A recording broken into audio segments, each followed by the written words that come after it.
আসসালামু আলাইকুম, কেমন আছেন সবাই? আপনাদের সাথে একটা পালং শাকের রেসিপি শেয়ার করি। যারা পালং শাক পছন্দ করেন না তারা ওইভাবে রান্না করলে অনেক মজা করে খাবেন। তো পালং শাকটা ফার্স্টে ধুয়ে ভালো মতো কুচি করে কেটে নিয়েছিলাম।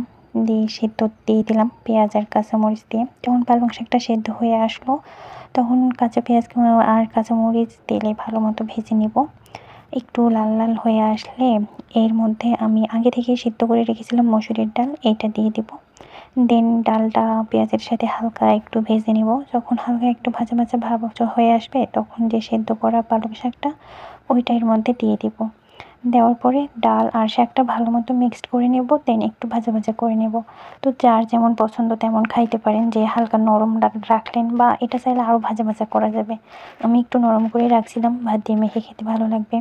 এইভাবে রান্না করলে বিশ্বাস করবেন না এতটা মজা হয়, যারা পালং শাক খায় না তারাও কিন্তু আঙুল চেটে পুটে ভাত খাবে।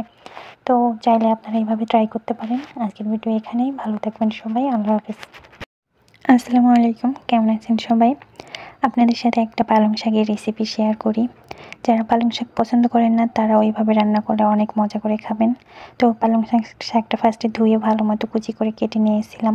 দিয়ে সিদ্ধ দিয়ে দিলাম পেঁয়াজ আর কাঁচামরিচ দিয়ে। যখন পালং শাকটা সেদ্ধ হয়ে আসলো তখন কাঁচা পেঁয়াজ আর কাঁচামরিচ তেলে ভালো মতো ভেজে নিব।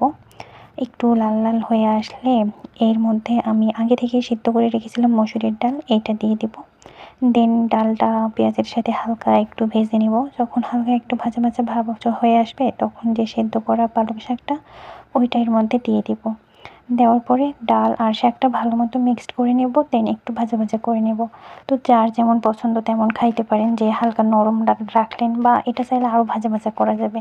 আমি একটু নরম করে রাখছিলাম, ভাত দিয়ে মেখে খেতে ভালো লাগবে। এইভাবে রান্না করলে বিশ্বাস করবেন না এতটা মজা হয়, যারা পালং শাক খায় না তারাও কিন্তু আঙুল চেটে পুটে ভাত খাবে। তো চাইলে আপনারা এইভাবে ট্রাই করতে পারেন। আজকের ভিডিও এখানেই, ভালো থাকবেন সবাই, আল্লাহ হাফেজ।